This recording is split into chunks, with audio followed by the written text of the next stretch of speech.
Hey, this is going to be my vlog for day 3 of my winter training block. So today was a board climbing session. Um, they look very similar to my max projecting sessions. It's going to be almost the exact same protocol between the two, but obviously on a board instead of the climbing wall.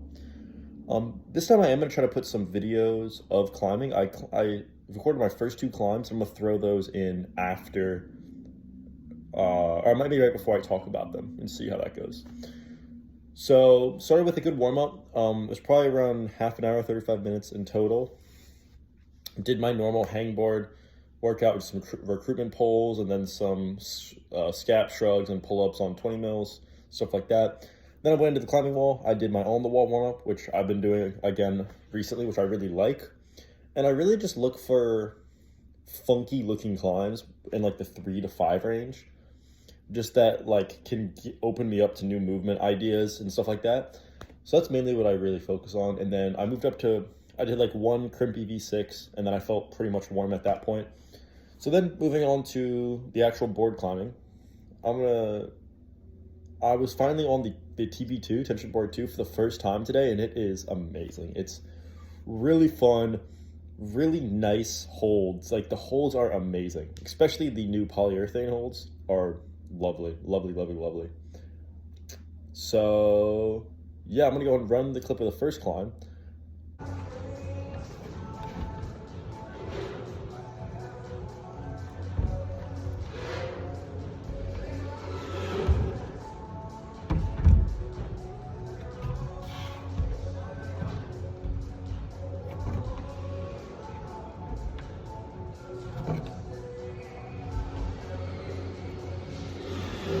There we go.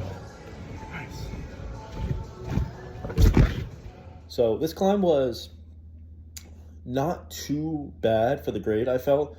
The hardest move for me by far was the second move, falling into the crimp. My foot kept cutting on the wooden foothold, so I just ended up just committing to the cut and hitting it.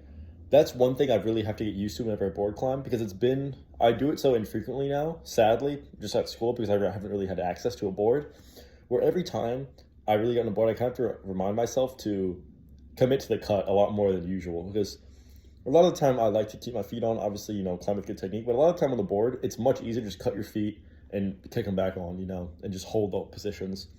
And also, I believe that my contact strength is pretty good. So I think for me, that's definitely a strength of mine, is just to do that versus my body tension, which is something I need to work on a little bit more on these steeper angles. So yeah, that one did end up going down on the last try of the 20-minute interval, which was super, super nice. Then climb 2, I actually didn't get. It was extremely, extremely close.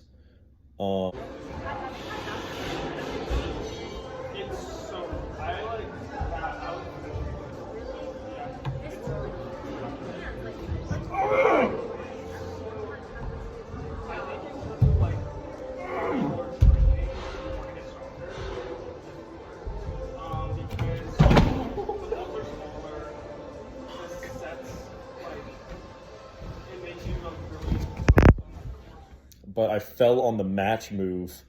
I fell on matching the last hole, which I'll have the video of that obviously before this, but I fell matching it. I dry fired off the final pinch. It's a wooden pinch, so my hand just right off the final hold, which was not ideal.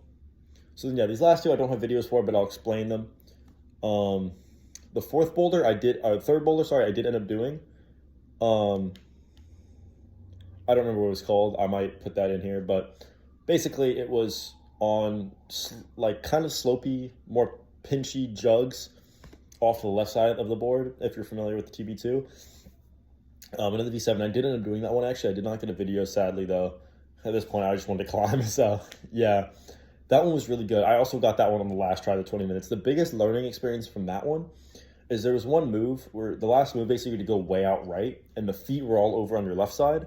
So what I kept doing is I kept on trying to keep my feet and just reach out, but then I wasn't getting that last jug in a spot where I could engage and hold it. So I kept on just touching the hold and then falling. So finally the last time I was like, whatever, commit to cutting the feet, like commit to just hitting the hole and holding it. So last time, yeah, held it hard, kicked the foot back on and got it.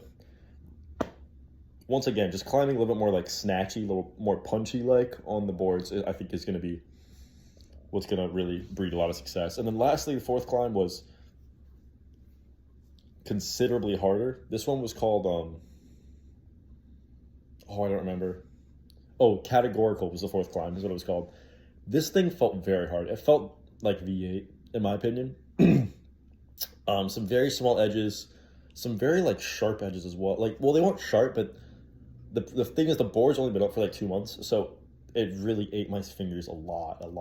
So I actually have like almost not much skin left in my right hand, which is kind of not ideal. Not really what I was expecting climbing on a board, but yeah. And then the crux of that was a drop knee that I just didn't feel like I really fit in at all. So I wouldn't really be interested in going back to that climb. I definitely would be interested in going back to the second climb, being that I fell in the last move. So yeah, I thought it was a really good session. It really went well. I think the goal for these max projecting sessions is to do just that, to get around two or three of the climbs done in the session. And then I'll be able to move on to a new set next week versus coming back and trying the same set multiple weeks in a row. I don't think that's really ideal.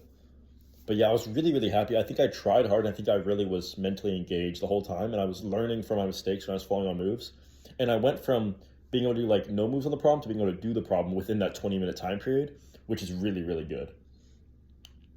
So just some more general stuff about the session.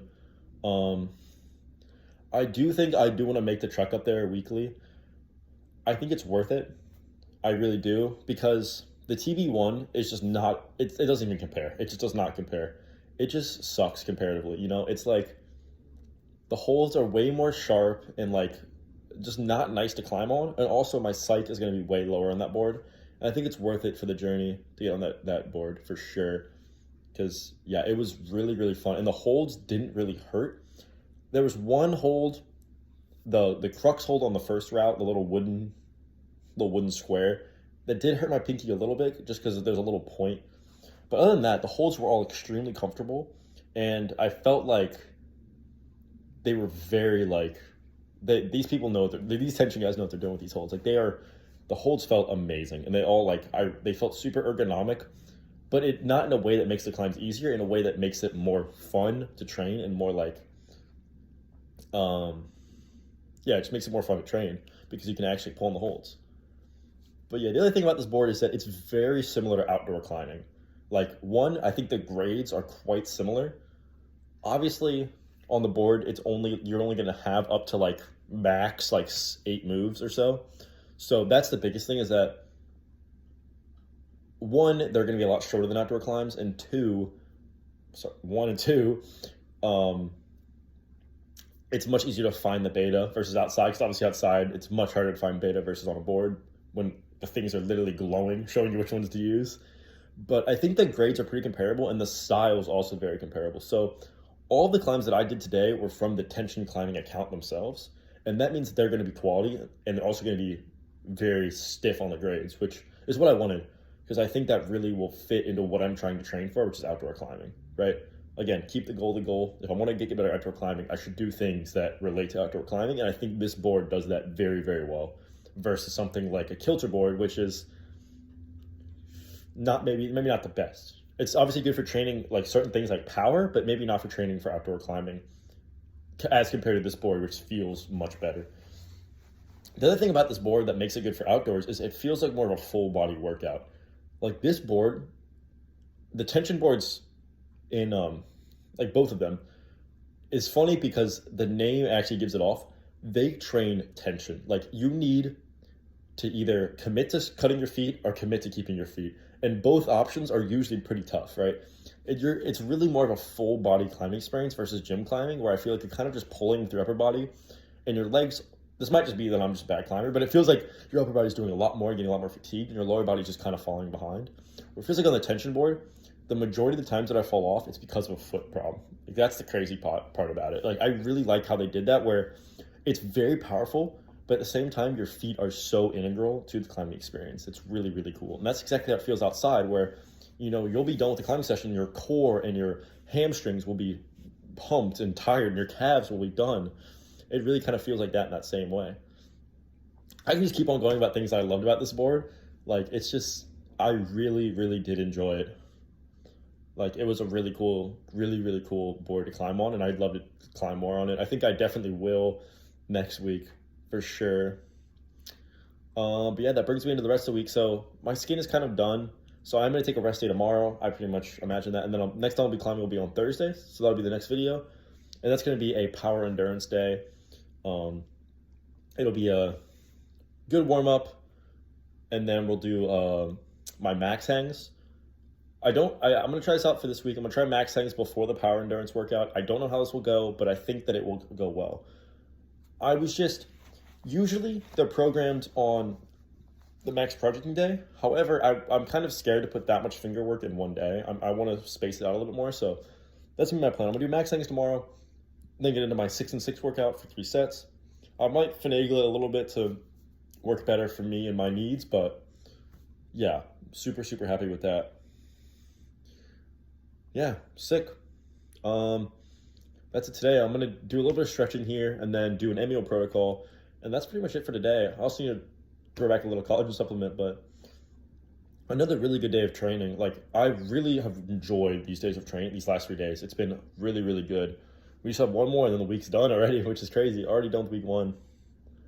But yeah, I'm gonna try to continue to include more and more videos in these, like of me actually climbing, just to make it more interesting to watch. I also want to like try to talk in a better manner, because I know in the earlier ones I can kind of get bogged down by a lot of big words, and not even big words, but I can just get kind of bogged down in the training talk. But I really want to talk more about like how I feel about the sessions and how I think they're going, because I think that's going to be more valuable looking back. But yeah, that was day 3 done. Super psyched and super happy to keep going.